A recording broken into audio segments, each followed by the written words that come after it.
Grabe naman to, Pinoy rookie ng Kings inalis sa NBA roster para bigyan pwesto ang anak ng NBA legend at Jalen Green sa wakas nakakuha ng malaking kontrata. Pero bago natin pag-usapan, palike naman ang ating video bilang suporta. Undrafted pero nagpakitang gilas ang Pinoy rookie ng Sacramento Kings na si Boogie Ellis sa NBA Summer League pati na rin sa NBA preseason. Maraming mga fans at NBA analyst ang nagustuhan ang laro ni Boogie, kaya akala ng lahat makakalusot siya sa final roster ng Sacramento. Pero nakakagulat mga idol, winave siya ng Kings. Ito ay para mabakantehan ang natitirang roster spots dahil pinirmahan nila sa isang kontrata ang anak ni Shaquille O'Neal na si Sharif O'Neal. Di gaano ka-impressive ang stats ng batang O'Neal mga idol sa NBA G League.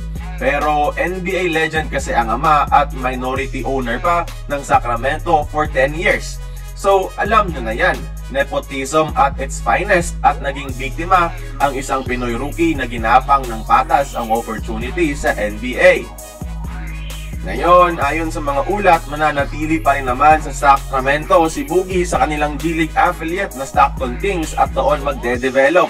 Pero matunog na reports din ngayon na nasa advanced negotiations na daw ang kampo ni Ellis sa Maccabi Tel Aviv, ang reigning champion sa Israel Basketball League. Kaya posibleng hindi natin makita this season ang Pinoy rookie sa actual NBA game. Sayang, di ba? Samantala, matapos ang ilang buwang negosasyon, sa wakas nakakuha na rin ng contract extension si Jalen Green sa Rockets mga idol.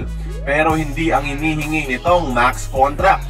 Sa halip, $106 million for 3 years ang binigay sa kanya. Around $32 million per year.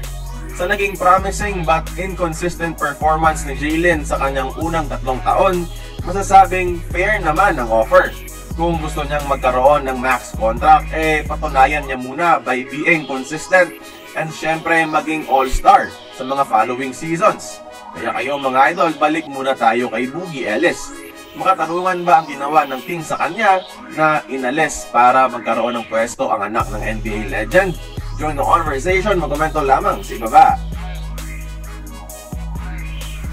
Kung nagustuhan mo ang ating video, please like, share, and subscribe. I-follow mo na rin ang ating social media platforms for more exclusive sports content.